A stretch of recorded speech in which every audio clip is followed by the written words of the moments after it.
Padiushi, Shinuyatu. Hola a todos, ¿cómo están? Yanachi, Chigunibiano, Gayudi y Yanakubi. El día de hoy vamos a conocer 5 palabras nuevas en Diyaza. Chigusulunu, comencemos. Tobi, Stalle, que significa mucho o bastante. Stalle. Veamos un ejemplo. Napastallevereraliye. Tengo muchos pollos en mi casa. Napastallevereraliye. Chupa. Ziri. Sal. Ziri. Kendarodi manapaziri. La comida ya tiene sal. Kendarodi manapaziri. Chonna. Biwi. Cerdo, marrano, cochino, como mejor le conozcas. Biwi.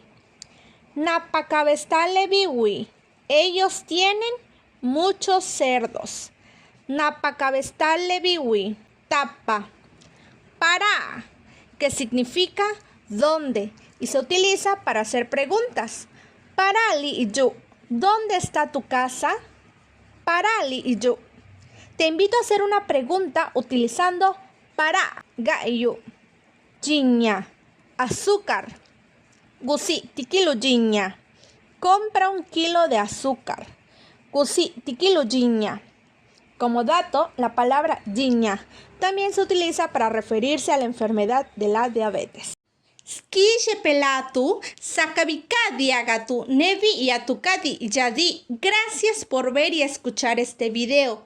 La guieten a la achi, la guche chekadi y yadi. Recuerden compartir todas estas palabras y síganos en nuestras redes sociales. Nos encuentran como Di Yanayeche, la palabra alegre, en Facebook, Instagram, TikTok y ahora en YouTube. Tikawicheka, hasta pronto.